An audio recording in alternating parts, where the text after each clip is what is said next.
नई जीएसटी दरों का कार्यान्वयन नवरात्रि उत्सव के साथ होने की संभावना है।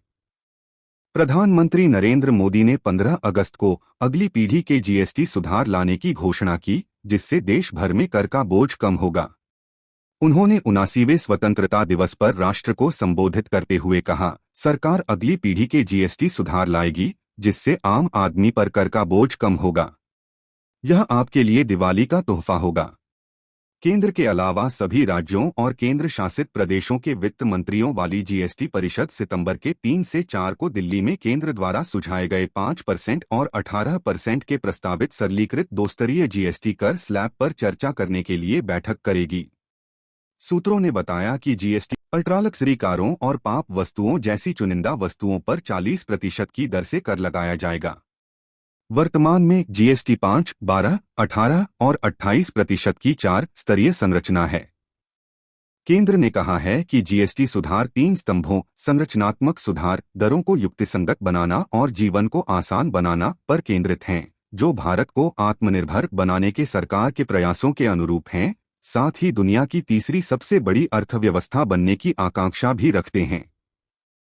पहला स्तंभ संरचनात्मक सुधार, विशिष्ट क्षेत्रों में उल्टे शुल्क ढांचे में सुधार, वर्गीकरण संबंधी मुद्दों का समाधान और स्थिरता एवं पूर्वानुमेयता प्रदान करेगा।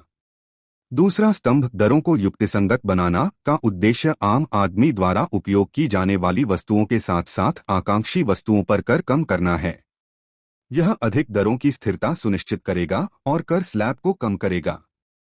सरकार ने 15 अगस्त 2025 को नई पीढ़ी के जीएसटी सुधारों के लिए 3 स्तंभों संरचनात्मक सुधार, दरों को युक्तिसंगत बनाना और व्यापार करने में आसानी की घोषणा की।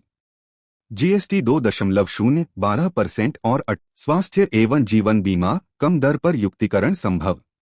इलेक्ट्रॉनिक्स और श्वेत वस्तुएं, AC, TV, fridge, washing machine, cement 28% से 18%। एफएमसीजी के छोटे पैकेट उदाहरण के लिए 10 रुपये या उससे कम 5% के स्लैब में आ सकते हैं। छोटी कारों के लिए छोटी पेट्रोल और डीजल कारों, पेट्रोल के लिए इंजन। भारत में जीएसटी प्रणाली भविष्य में बड़े बदलावों के लिए तैयार है। सरकार इसे और अधिक सरल, अधिक पूर्वानुमानित और अधिक अनुपालन योग्य बनाना चाहती है।